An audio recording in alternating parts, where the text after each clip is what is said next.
Martian scientists came to Earth and started to observe human beings, first they'd observe that we talk all the time. We are constantly speaking to each other and writing and broadcasting on television and tweeting. But also we're engaging in transactions. We're cooperating and coordinating. We're buying and selling. We're hiring each other. We're being hired. We're marrying each other. We're getting Airbnbs and Ubers.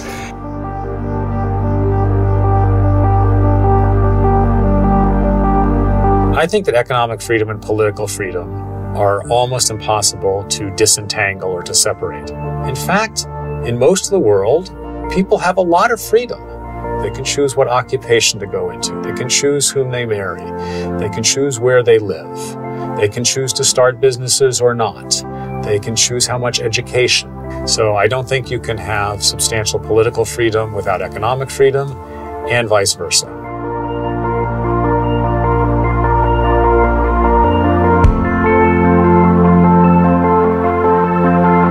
We are retelling the story of how we live on this planet, how we use it, and how we work. And that fundamentally changes our notion of what globalization is. A sociedade brasileira, no conjunto global, né, melhorou e melhorou bastante. O que eu acho que a gente tem do ponto de vista de investimento é uma indústria que está para trás das outras. É difícil achar uma indústria que não tenha se aberto para o mundo, aqui no Brasil, a não ser uma, né, a indústria financeira.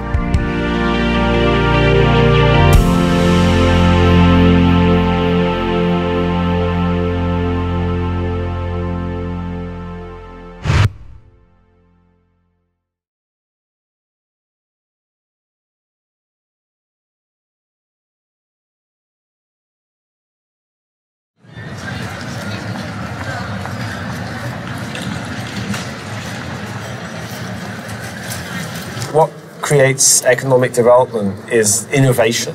You know, it's technological change, it's new goods, new services, new ways of doing things, ways of raising labor productivity. If you recall, the Industrial Revolution that most people remember happened in the late 18th, early 19th century, where just one thing got changed, and that was energy. We moved from wood to coal, and between steam engines and water, the whole world changed.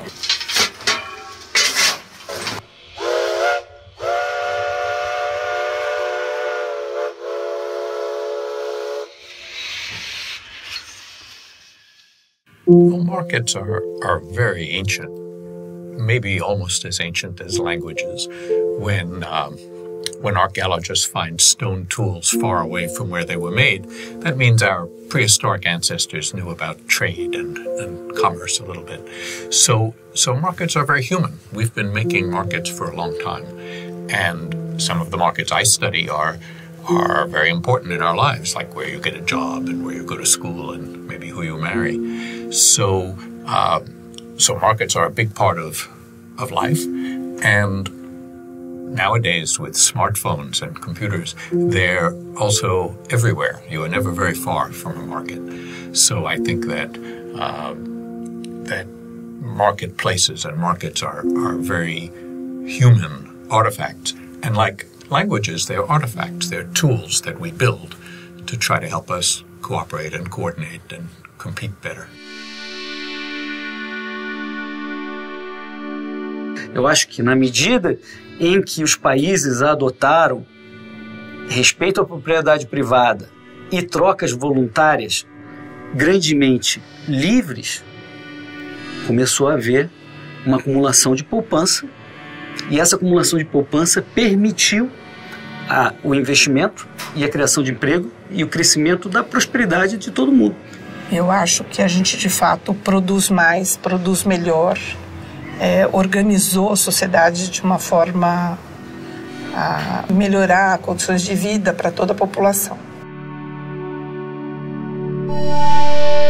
Economic growth makes for a higher society, a more human and fulfilled society. Now, it's true you can spend your time eating and watching the stupid shows on the TV, but you also have the opportunity for higher things. Well, economics is very human. I mean, economics is one of the things that human beings do. You know, we trade with each other.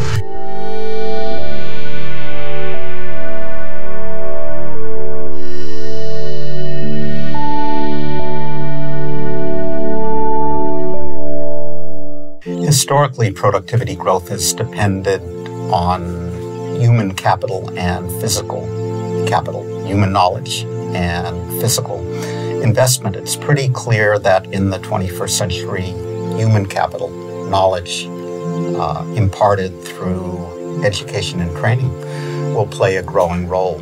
I think the world of the 21st century is going to bring a much, much more globalized world than it does now. O mundo está caminhando numa direção que quase impossível você ir na direção oposta.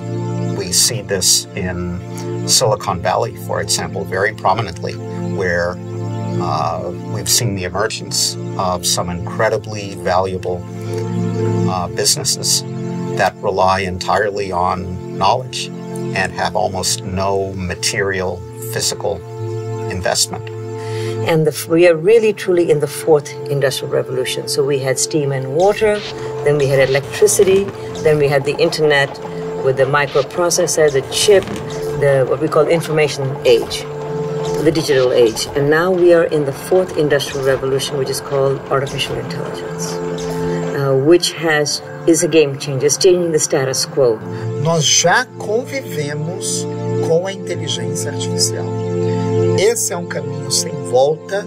Este é um caminho, ao meu ver, muito bem-vindo, porque a inteligência artificial ela pode resolver e operacionalizar para nós uma série de atividades mecânicas, burocráticas, que tomam muito do nosso tempo e, a partir do momento que a gente é liberado desse tempo mecanizado, desse tempo da atividade burocrática, a gente pode ocupar o nosso cérebro com mais arte, com mais reflexão, com aprimoramento, com mais inteligência. Everybody, this is Sophia. Sophia, if you could, please wake up and say hello to everybody. Oh, good afternoon. My name is Sophia, and I am the latest and greatest robot from Henson Robotics.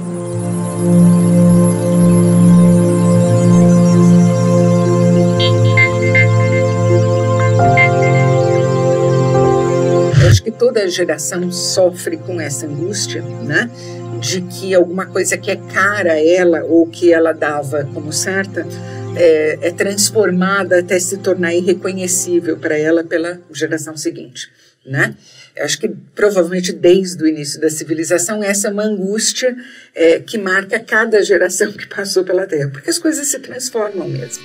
Imagina quando as pessoas deixaram de ouvir a Bíblia recitada, né? Os evangelhos recitados pelos padres e puderam ler os evangelhos, né? Nossa, que perdeu-se uma experiência mística incrível, quando as pessoas deixaram de usar caneta tinteiro e passaram a usar esferográfica, diz que ninguém mais ia ter caligrafia, que nunca mais ia se entender o que as pessoas iam escrever. Toda geração passa por isso. Entendeu? Toda geração aposenta os fabricantes de carroças e de arreios, os monges copistas, não tem jeito, entendeu? Tudo muda sempre. Essa é a única constante. So it's pretty clear that as time marches on and economies grow more sophisticated, they have to rely more on innovation, on knowledge, prepare people for the knowledge economy by investing in education and training. I think in 2000, we were still early days in terms of the technological revolution, where it was really a novelty to purchase something online back then. It took some years before the internet and kind of the common use of the masses, it became mainstream, and then you see kind of the evolution of something like a smartphone, and it took far less time for a smartphone to become more and more mainstream. And I think just as people get more and more used to technological change, they'll be quicker and quicker to adapt.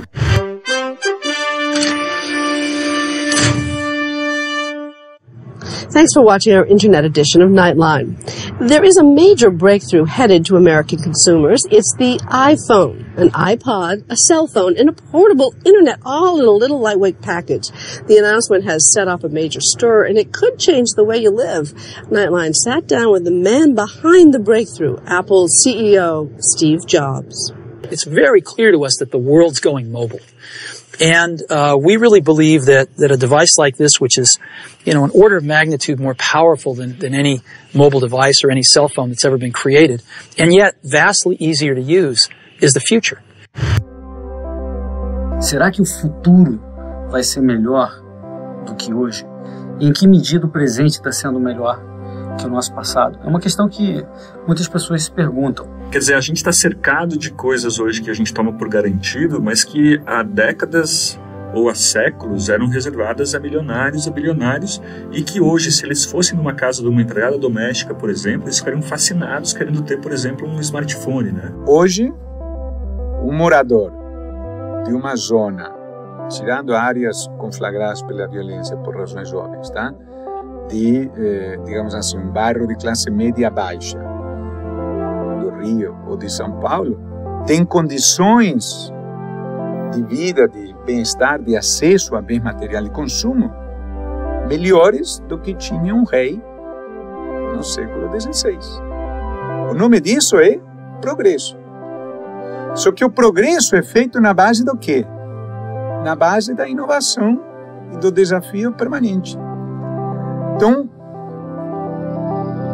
vamos pensar o que era a Amazon 50 anos atrás. Não existia. O que era a Google 50 anos atrás? Não existia. O filósofo Alain de Botton teve um debate muito famoso com o Steven Pinker sobre isso, onde o Alain de Botton, que é um filósofo, é pessimista, ele acha que o futuro não vai ser tão bom quanto o presente, e o Steven Pinker é muito mais otimista. Eu fico com o Steven Pinker. Ele faz um apanhado, ele, por exemplo, ele diz que hoje nós não jogamos mais virgens nos vulcões, né? E nem colocamos na masmorra um moleque que rouba uma laranja numa feira, por exemplo. É verdade, em termos de regras sociais, nós melhoramos. Em termos materiais, também melhoramos. Em termos de saúde, também melhoramos. É difícil imaginar que a gente possa reverter. É possível? Sim, não tem nada inexorável. Tudo depende das ideias da sociedade e do que a gente resolve aplicar na sociedade. Today we have a series of fundamental disruptive forces occurring. It's not just one thing, it's so many things happening at the same time. Any one of them can, the impact factor as much as what happened in the Industrial Revolution. So the new globalization as we are facing is really coming into what we call the fourth industrial age, the fourth industrial revolution.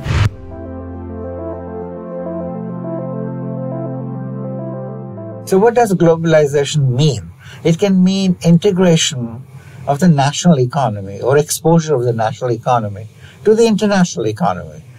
Well, I think globalization is the movement of goods and capital in a relatively easy way with the objective of producing things more efficiently and providing better goods and services to consumers at a better price.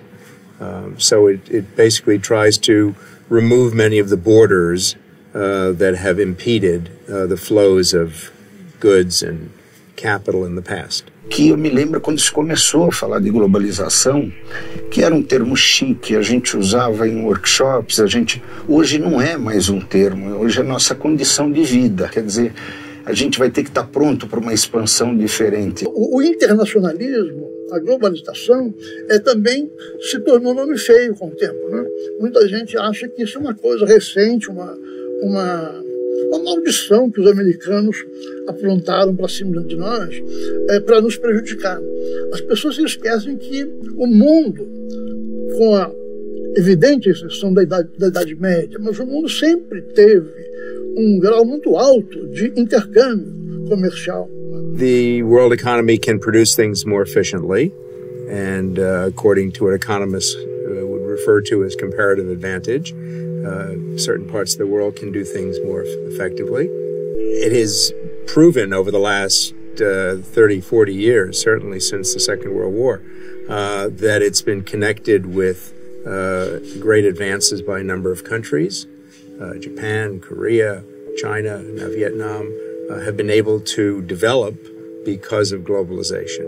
A globalização e a internet têm um papel muito semelhante no sentido de promover o acesso, seja a informação ou consumo. As duas promoveram isso ao mesmo tempo, né?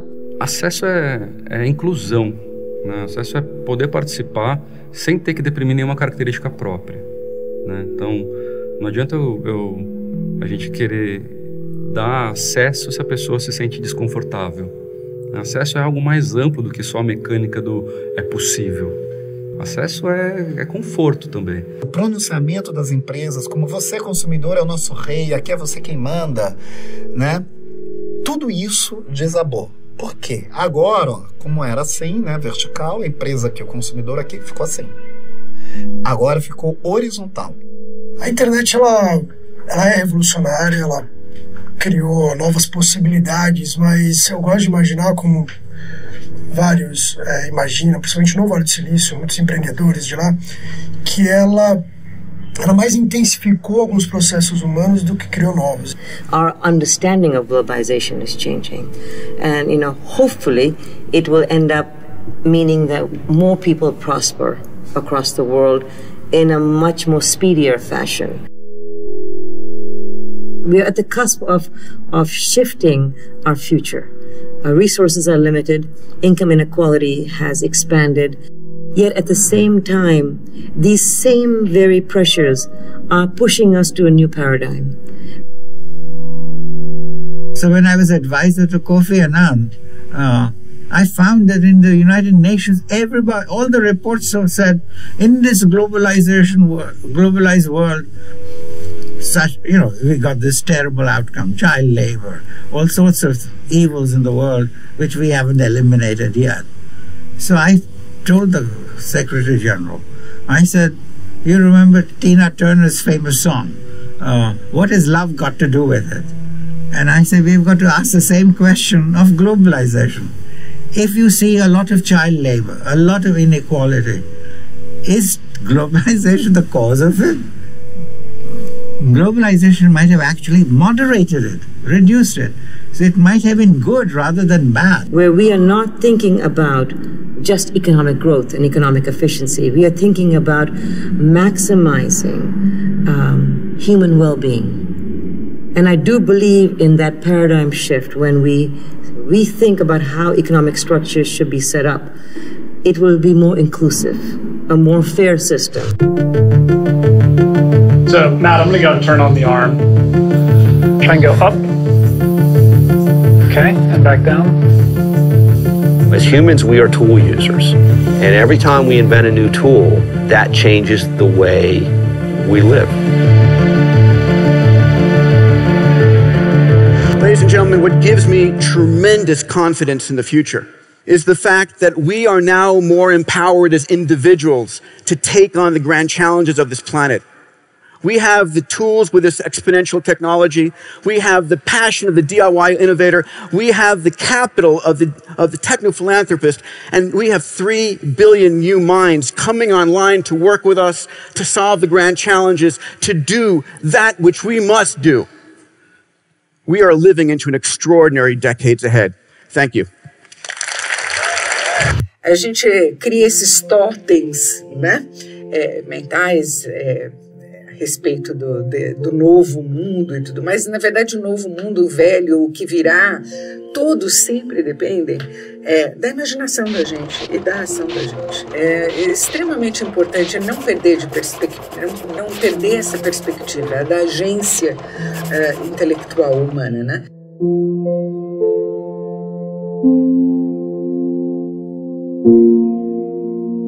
I think that the general notion of work is changing.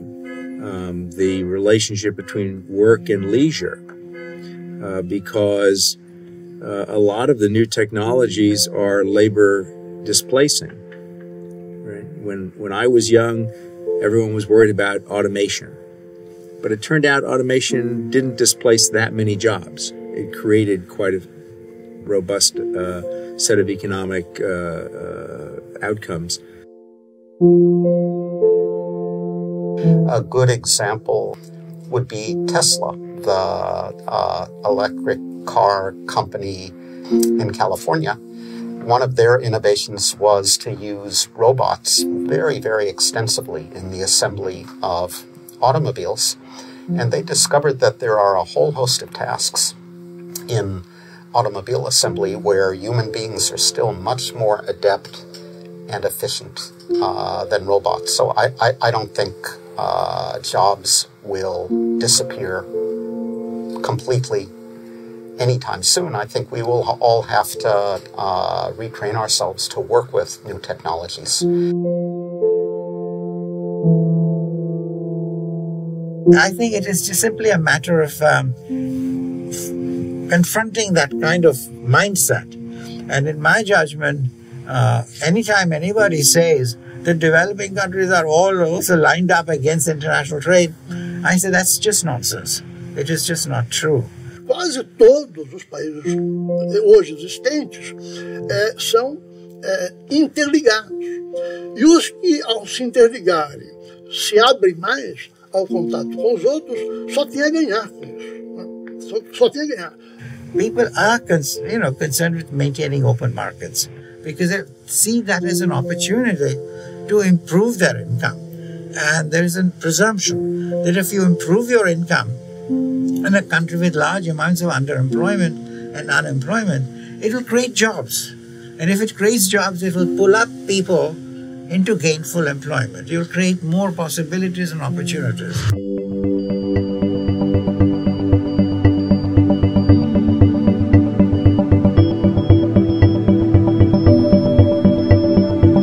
Os grandes vencedores da Segunda Guerra Mundial, a grande potência econômica e política mundial, são os países liberais. Então, o que nós realmente tivemos como contraposição durante a segunda metade do século foi dos países liberais, capitalistas, sociedades individualistas, livres, imprensa livre, tudo isso que nós conhecemos, democracias representativas, contra os países de economia planejada e de poder central. Não existe sistema econômico melhor até hoje que a gente conheça do que o sistema da sociedade de mercado.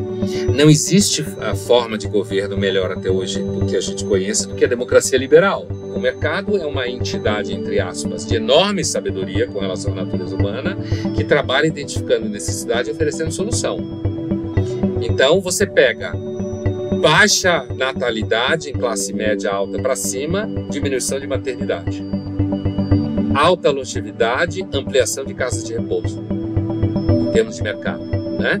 Então, você vê logo que o mercado ele vai sentindo o cheiro de para onde as pessoas vão e ele vai oferecendo solução para as pessoas, né? E o Estado vai correndo atrás disso daí para querer, de alguma forma, supostamente oferecer solução ali onde não se consegue pagar. Mas quem está pagando é o contribuinte, é claro. O Estado não ganha dinheiro nenhum. Ele só tira dinheiro da sociedade. Ele é um total parasita da sociedade. Por isso que ele tem que ser mantido sob certo controle. Porque senão ele, como todo parasita, ele vai tomando conta do organismo. E quando ele toma conta do organismo, ele mata o organismo. Well, liberalism caused the modern world a free country, a country in which people are brought into the economy and can do what they want in the economy, is a country that's innovating, that's creating, and it's not the government that's creating, it's individual people who are creating. So the political system that corresponds with individual people creating is liberalism.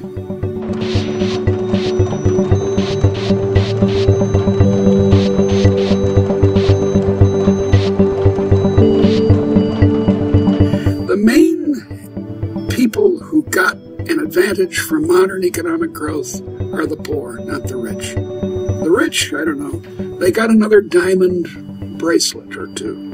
But the poor got enough to eat, got education, got food and entertainment and a fuller life. And somewhat surprisingly, it turns out that if you let rich people or middle-income people or even poor people try out new ideas, that makes poor people better off.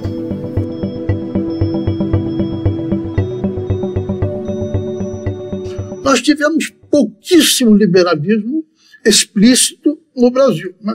Temos muita gente que intuitivamente compreende que para o Brasil o caminho quase que natural era o da democracia, do capitalismo, né? Tivemos atrás, por exemplo, Eugênio Goudin, um grande liberal, mas ele foi derrotado no debate público pelos estatizantes, pelos nacionalistas, que passaram, então, a advogar a presença do Estado, o investimento do Estado, né, como uma forma de promover a industrialização do país. Assim, abstrato, parece muito bonito, né? Mas é evidente que esse dinheiro que o Estado investia, esse capital que o Estado investia para promover o desenvolvimento, o Estado não o produzia, isso era produzido pela sociedade. Então, era através dos impostos e da inflação que o Estado, na verdade, tentava acelerar o desenvolvimento industrial do Brasil, levando a um imenso desastre, né, que se evidenciou na sua máxima expressão na década de 80, a chamada década perdida, quando nós paramos de crescer totalmente e passamos a conviver com inflações estratosféricas, né, caminhando para uma hiperinflação que foi finalmente domada pelo Plano Real. Many young people today, they've never seen inflation. They almost have no idea what it is. It's hard to remember, but in 1992, there were more than 45 countries with inflation over 40%. 45 countries. Today, a couple, well, there's Venezuela, maybe going to get to 13,000 this year. Zimbabwe had massive inflation, 2008, 2009. But it's rare. But it could happen again. Inflação. A palavra assusta os brasileiros, principalmente quem enfrentou os tempos de inflação alta nos anos 80, início da década de 90. Você que é jovem, na época muitas famílias faziam estoques de produtos em casa para escapar dos aumentos. Na época, a inflação batia recordes, prejudicando principalmente os mais pobres. A inflação é um imposto. Ele incide fundamentalmente sobre aqueles menos capazes deles se defender, que são aqueles que não têm acesso à indexação, à proteção de moedas indexadas, tal, que carregam no bolso a sua moeda e que vai sendo comida numa base diária pela inflação. O feijão tem até 7 preços diferentes nos supermercados, dependendo da qualidade do produto. Este aqui é o mais barato, custa 138 cruzeiros o quilo. Mas comparando o preço de janeiro até agora, o feijão aumentou 2.782%. Nos anos 80, as máquinas de remarcar trabalhavam dia e noite. E na tentativa de frear este círculo vicioso, foram muitos pacotes e moedas diferentes. Inflation has a very corrosive effect on the self-confidence of individuals who see their savings wiped out, and on the cohesiveness of societies, because some people are able to escape the costs of inflation, but most people are not. But that said, I think Brazil has taken a lot of the steps towards not having it happen, at least anytime soon. Ultimately, there has to be a political consensus in Brazil that we will keep the budget within reasonable balance, at which point I think people can sleep better at night, not worrying quite so much about inflation. And countries have done this very, very successfully is by creating a relatively independent central bank, giving it some autonomy, letting it have as a goal to keep reasonable inflation. Because at the end of the day, the main cause of really bad inflation, I'm not talking about a little bit of inflation, but a monster inflation, is the government gets desperate for money and starts telling the central bank one way or the other, look, start printing cash, we need you to print cash. And the public will accept some cash as a normal part of growth. But like anything, if you just create lots of it, it becomes worthless. That's what high inflation is. It's just currency, cash, becoming worth less very fast. I do think the policy regime in Brazil has changed fundamentally. Inflation can always come back, and it's important to always be vigilant. But I think policymakers understand the inflation process better. It's one of those things where people forget, they think it won't happen, they think it won't be a problem, and we could have it happen again. We understand how to stop it, but so did our ancestors understand how to stop it. What we don't always understand is how to control the political dynamics that lead to this problem. If you thought about Brazil after the military, President Collor, hyperinflation, super corrupt, there's a disaster. It's like one step forward, two steps back for Brazil.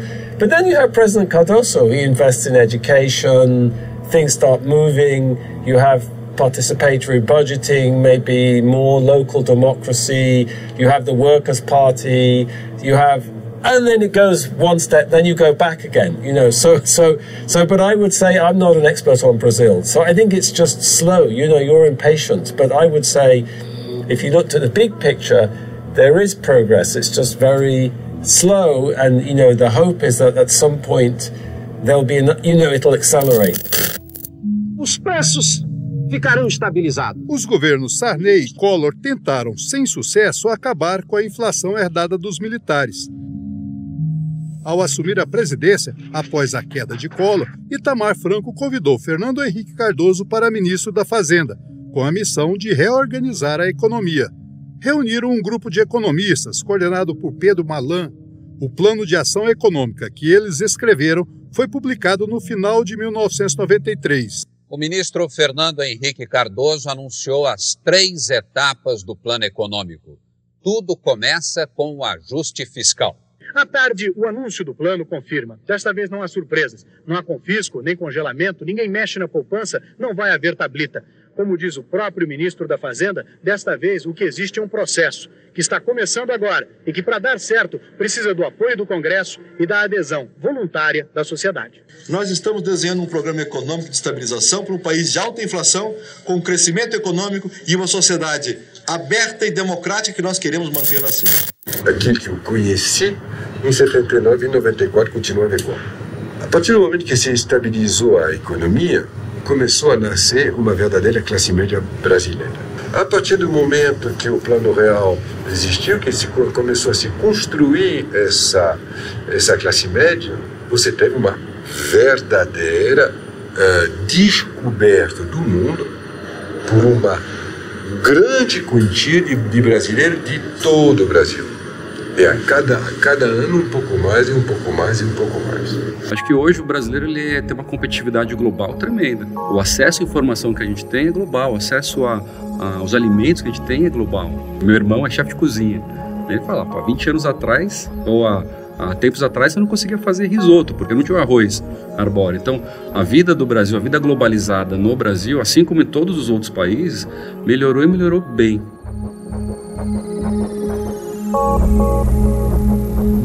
A partir do momento que o Brasil começou a frequentar fora, começou a se enriquecer. First of all, I remember those days when real was very strong. It was funny living in New York. You'd see entire busloads of Brazilians just get off and buy everything. If we're flying to Brazil, then just be the overhead compartments would be packed with U.S. products, which were suddenly made cheaper because the real was so strong. A abertura do mercado para os importados foi muito importante. Primeiro que, assim, quanto mais aberto o mercado, melhor fica, porque a competição também fica melhor, né? E a palavra-chave é competição, tá? A competição é que gera o progresso. O capitalismo, ele é intrinsecamente incompatível com a estabilidade. Se o mundo é estável, então o capitalismo tem alguma coisa que não está funcionando. Por quê? Porque ele se move na base do eterno desafio, que ninguém pode ficar tranquilo diante da ameaça da concorrência. Ao longo do tempo, em termos de empresas, ficam muitos mortos e feridos pelo caminho. Mas essa é a base do progresso. É isso que a gente precisa entender. A única forma, não só do Brasil crescer, como de qualquer outro lugar crescer, é você dar condições para que o ser humano exerça o potencial dele. Um país, uma economia tem que funcionar mirando no potencial que a sua própria população tem. Porque quem faz um país não é uma entidade. O próprio Estado é quase uma coisa virtual. O que faz um país são as pessoas que estão dentro dele. Com acesso ao conhecimento de que existe a outra coisa melhor do outro lado, né? O mundo ficando menor, as indústrias se abriram e não foi melhor só pro rico, melhorou para todo mundo, né? No mesmo shopping ou na mesma rua, você tinha uma marca brasileira lado a lado com uma marca de luxo importada. Então, isso obrigatoriamente faz com que o padrão de qualidade da marca brasileira tenha que melhorar.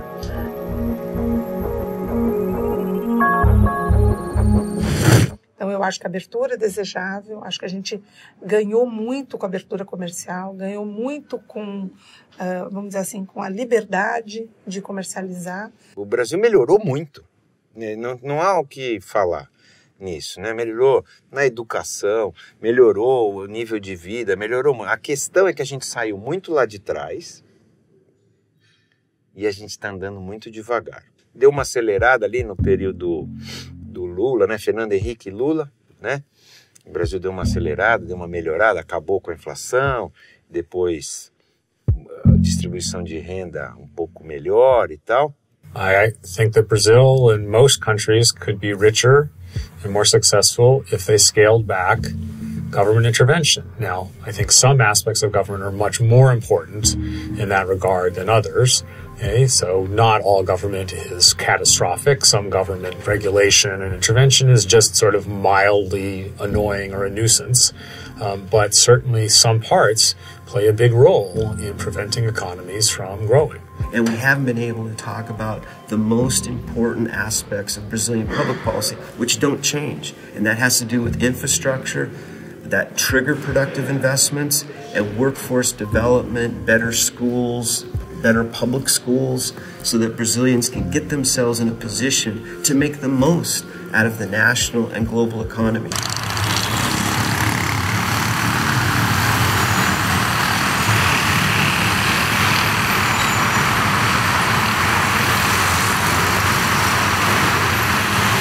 Eu não quero ser ingênuo a ponto de você imaginar que não haja necessidade de você estabelecer políticas nacionais, de você ter um Estado que cumpra o seu papel, que você tenha uma política econômica que dê conta da geopolítica global. Eu acho que está tudo certo com isso. Eu acho que você tem que considerar minimamente o que entra e o que sai. Mas eu acho que isso tem que ser feito de uma forma, a partir de um princípio. O princípio tem que ser de abertura e de troca, e não o princípio tem que ser de termos que nos proteger de um inimigo que está lá fora. Na verdade, inventa-se o inimigo lá fora quando os verdadeiros inimigos estão aqui dentro. E é isto que me incomoda muito. E não me surpreende em nada que nós, com tudo isso acontecendo, quer dizer, com essas revoluções todas de conexão acontecendo, a nós sobre tão pouco para se conectar. For many, many decades, Brazil has, in a sense, defended the national services in Brazil at the cost of helping young entrepreneurs go global. O capitalismo de compadrio é um problema gravíssimo que a gente vê no Brasil da atualidade, um conluio entre grandes interesses, podem ser empresariais ou não, corporativos de classes também, acontece muito no Brasil, e o Estado em simbiose parasitando no povo, na renda de todo mundo. Esse é o capitalismo de quadrilha, o capitalismo de compadres, ou o que quer que você chame. Crony capitalism is the situation where, to a rough degree, private enterprise is the mechanism for producing goods and services, where most things are privately owned, but with lots of protections, not for consumers, but for the businesses, for the capitalist. Esse tipo de capitalismo é a raiz da miséria do país, do Brasil. É por isso que a gente não cresce, né? O protecionismo é danoso à população em geral, embora possa ajudar poucos, que são aqueles que fizeram o lobby e são protegidos por essa medida. Mas você faz todo o resto da população pagar mais caro. Eu espero que esteja se criando um consenso no país que esse crony capitalism ele não funciona, ele não beneficia ninguém, não beneficia os pobres. We don't want to live in unequal societies. We want everyone to share in the benefits of what we're doing collectively, but it's also a worry that inequality leads to undue, excessive political power for the elites. Os maiores interesses do país estão concentrados assim. O Brasil, na verdade, ele é governado por alguém, por um nome que a gente vota, mas o Brasil é um país que é tocado já há bastante tempo por pouquíssimas pessoas e pouquíssimos interesses.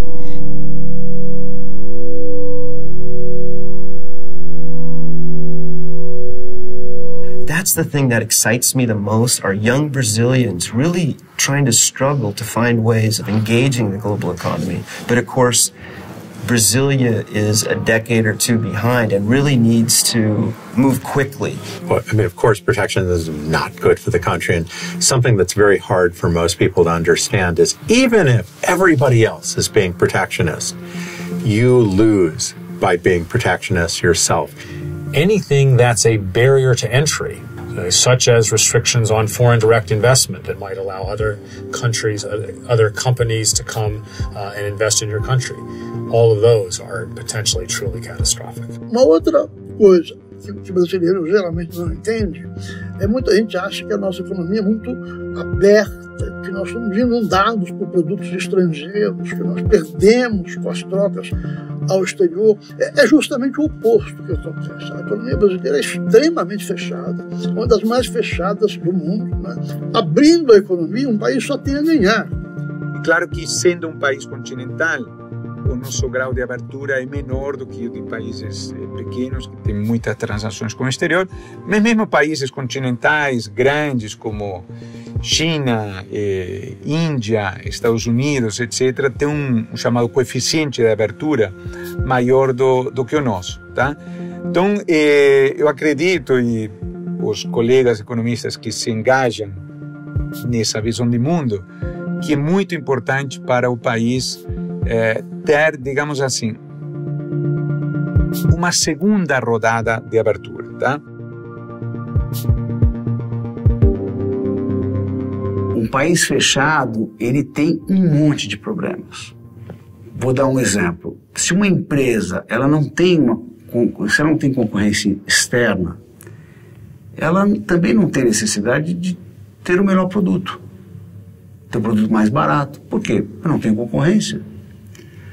O consumidor vai ter que cair na minha mão, vai ter que comer no meu prato.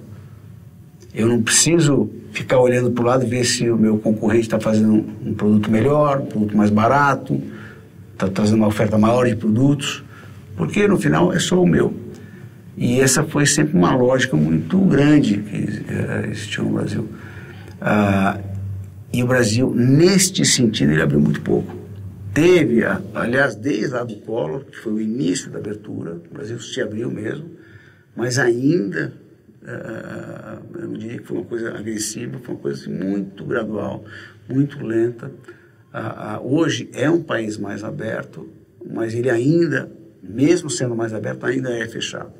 Acho que o problema fundamental do Brasil é liberdade econômica. O caso dos bancos é um típico exemplo em que o grande fornecedor, ele pressiona por mais regulação, por mais exigências justamente para afastar pequenos concorrentes, né? Justamente para garantir a sua participação de mercado. Markets need regulation, that markets left to their own devices do not always get it right.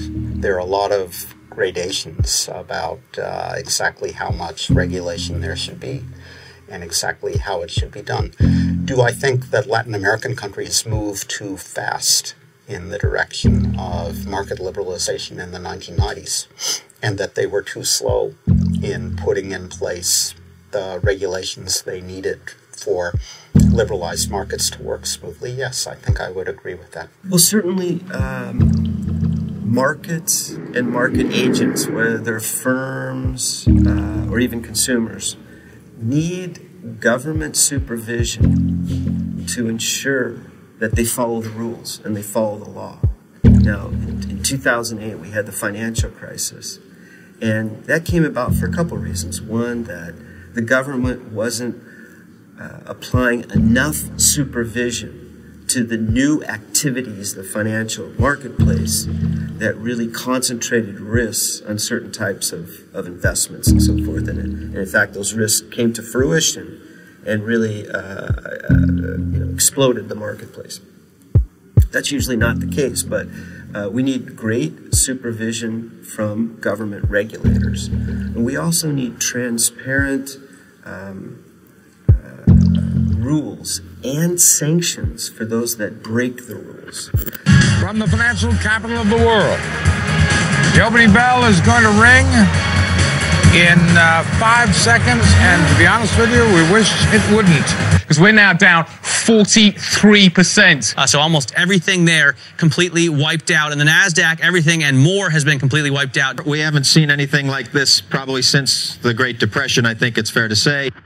But the general idea that markets do well, that individual freedom is a good thing, and that government should face some restraints on its power, I think we see that in a large fraction of the world, so that suggests a decent fraction of the world does accept that and believe that we don't want radically more government than we have. And maybe in some cases we want substantially less. Eu acho que nos últimos 20 anos o Brasil vem evoluindo. Só que toda evolução, quando você tem interrupções drásticas no meio, como a gente tem nas crises, elas tendem a levar as pessoas de volta para o conservadorismo, né? Se você pegar a massa de dinheiro que tem na poupança brasileira, na caderneta de poupança, é uma coisa gigantesca em relação à rentabilidade que ela oferece. Right now, most Brazilians don't have very interesting avenues to save money. Most of the banks for the money markets, you have a very high level of entry fee in a sense. What we have to do is create a lot more market mechanisms where most Brazilians can save a little bit more. I think Brazilian people would benefit if the number of players in the market was expanded responsibly and carefully. No Brasil você tem hoje, sei lá, 5 grandes bancos, sendo que 2 são federais. Isso tira qualquer habilidade que o correntista tem de ficar fazendo, de ter melhores taxas. Então, a concentração ela é oriunda de erro macroeconômico mesmo do Brasil. Erro de regulação, erro do Banco Central, começou lá atrás com o Proer e continuou ao longo do tempo deixando que os bancos comprassem outros bancos e fossem acumulando bancos na sua carteira.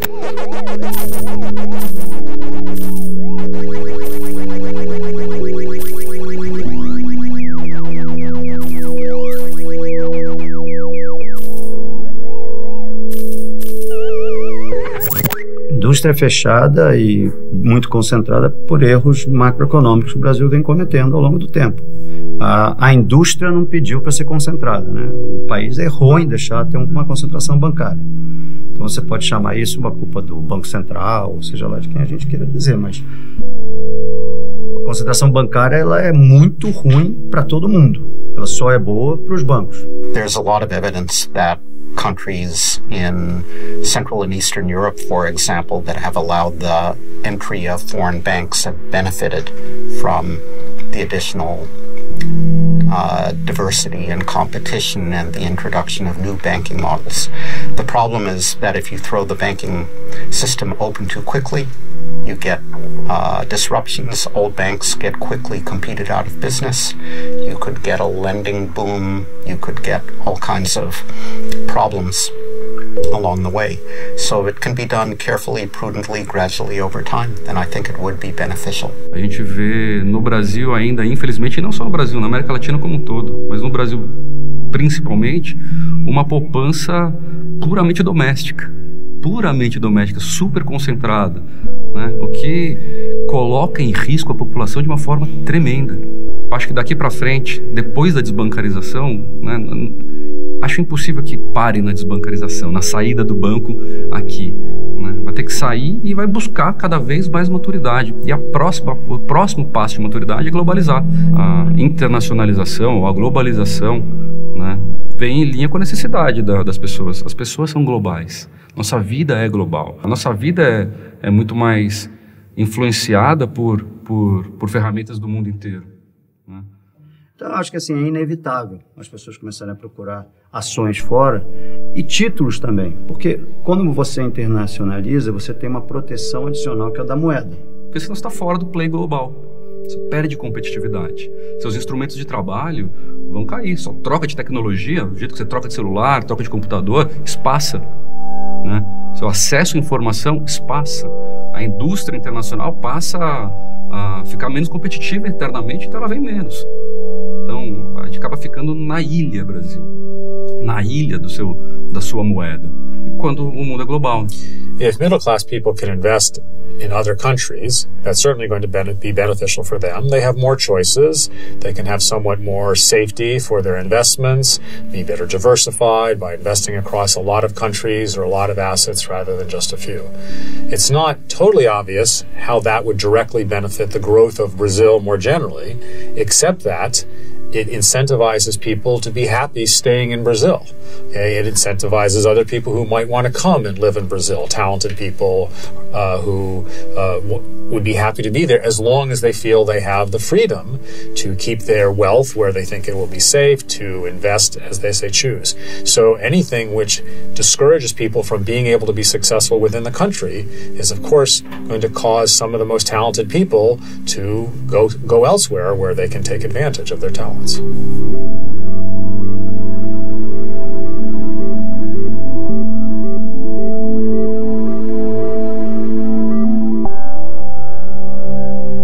We all shouldn't be narrow-minded and think that our sole investment thesis should be based upon what's happening in our own country. We could be missing out on the big world that's out there and the pockets of opportunity that exists everywhere. And so I think that the opportunity for Brazilians to look beyond their country and to look for opportunities to create wealth for themselves over the next decades to come. Why wouldn't you want to trade in the U.S. markets? I, for one, trade in the Brazilian markets so that I make investment opinions and I make investment decisions based upon, the economy in Brazil. I mean, Brazil, if you look over the last few years, has been, on a downward climb and then a sudden rapid upward climb. The Brazilian market has outperformed a lot of markets around the world, and I was happy to have exposure there. So that, like me, okay, as an individual investor, the people in Brazil should have an opportunity to trade around the world. I think looking to the future, there's a lot of potential for more economic activity between the U.S. and Brazil, which would serve both countries very well. And that's a tremendous power for the individual investor. That if you are down in Brazil and you're saying, well, the only stocks I can buy is Petrobras or the Brazilian telecom, I want a wider choice. I believe the telecom industry is going to succeed. You can gain exposure to the telecom industry, whether it be worldwide, okay, whether it be in Asia or the Far East markets, and instantly reflect that. Do ponto de vista de investimento, o que adianta você se diversificar dentro do mesmo lugar, né? Onde todos os ativos correm mais ou menos o mesmo risco sistêmico, né? Então, quando você consegue abrir seu portfólio investir em diferentes partes do globo, do planeta, você tem uma proteção natural ou mais ampla sobre seus portfólios. Eu acho que uma maneira mais fácil de perceber isso é tangibilizando através das marcas que nos cercam, muitas das quais são inclusive passíveis de serem investidas lá fora. Mesmo investidores que têm um perfil de risco um pouco maior, que estão acostumados a investir no mercado acionário, por exemplo aqui no Brasil, né, eles perdem um pouco de contexto que muitas dessas marcas que estão no dia a dia são disponíveis para investimento lá fora e que, portanto, dariam a ele muito mais oportunidade de retorno e uma capacidade de diversificar mais o risco dele do que hoje ele consegue fazer sozinho, olhando apenas ações brasileiras. Nós somos seres múltiplos, diversos, e a partir do momento que a gente vai descobrindo coisas novas, a gente vai se identificando com essas coisas novas. É muito comum, enfim, eu já morei fora, pessoas que passam a se identificar muito mais com a cultura de um país que às vezes não tem nada a ver com a sua origem, mas porque aquilo ali gera alguma identificação por um gosto, enfim, por uma vontade, um desejo. Então ter essa opção, ter a liberdade de escolha, não só na alimentação, na hora de se vestir ou na hora de comprar tecnologia, mas em todos os aspectos da vida, eu acho que é fundamental. Nós somos seres livres, fomos criados de forma livre e eu acho que a gente busca isso em todos os nossos tipos de escolhas e decisões na vida. Eu acho que a internacionalização vai acontecer de forma mais ampla, internacionalização dos portfólios vai acontecer de forma mais ampla, porque pela primeira vez a sociedade entendeu que quando o dólar escapa, ela fica mais pobre, né? Nas outras vezes que o dólar encostou nos R$4, acho que a sociedade ainda não tinha essa maturidade, né? Ela não percebia muito quanto ela se retirava do play global. Dessa vez, né, nessa última escapada que o dólar deu, nessa última supervolatilidade que ele teve, a sociedade entendeu, né? Estou mais pobre, porque a vida está muito global, né? E a demanda está instalada. O brasileiro, alguns anos atrás, não tinha demanda de, preciso me proteger globalmente. Não tinha consciência, né? Hoje ele sabe, né? Hoje ele sentiu, fiquei mais pobre, né? E fiquei mais pobre por puramente falta de produto. Quem estava aqui para me dar assistência financeira, que tinha as condições para me dar assistência financeira, não deu, né? E pelo contrário, né, criou dentro da sociedade brasileira uma percepção de que exposição ao dólar é a coisa mais arriscada do mundo, né? De novo, você pode entrar em qualquer plataforma de investimento, bancária, não bancária, independente, enfim, os ativos em dólar estão sempre ali classificados como os mais arriscados, né? Quando na verdade eles deveriam ser classificados como uma parte da proteção do seu patrimônio. Acho que é esse tipo de maturidade que vai antecipar a chegada de ofertas globais de investimento. I think a free flow of capital is absolutely necessary for emerging markets.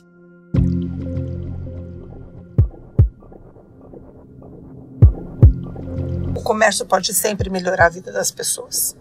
Então, a abertura comercial, a possibilidade da gente fazer trocas é fundamental.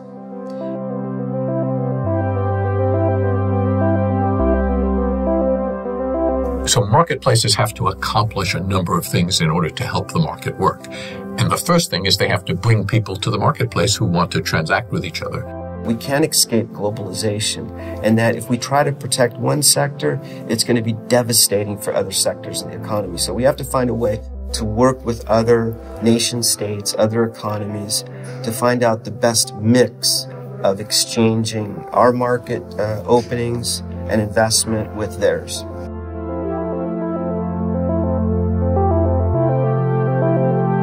I don't think anyone, given a choice, would not want, civil liberties and financial freedom.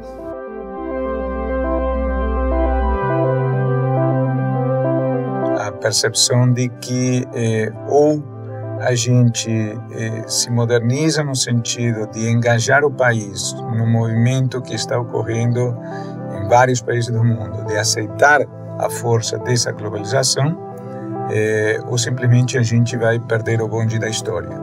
Economic freedom is what's crucial for having a large and stable middle class.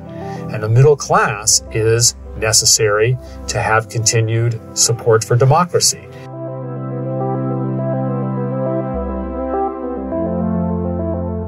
I I believe that protectionism is not the right venue. I don't think protectionism solves anything.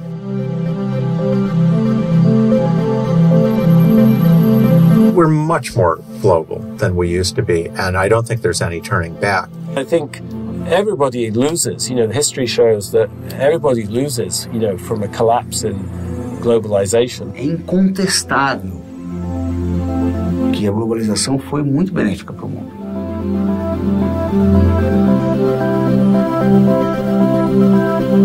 It's exciting times right now. We are in the midst of, in my opinion, a technological revolution, and it's going to be ongoing for years to come. And so it's an exciting time to be alive.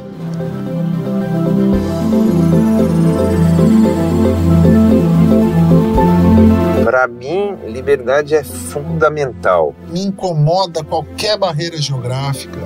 Eu acho que a troca ela é sempre muito boa. A gente não vai conseguir regular esse mundo se a liberdade não existir, né?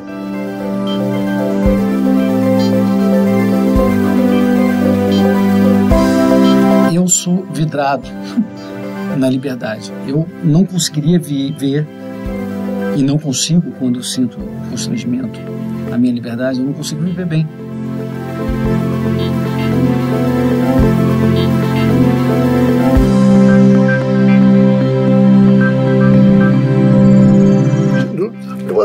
Eu acho que a vida melhora se formos livres para escolher, e só melhora se formos livres para escolher.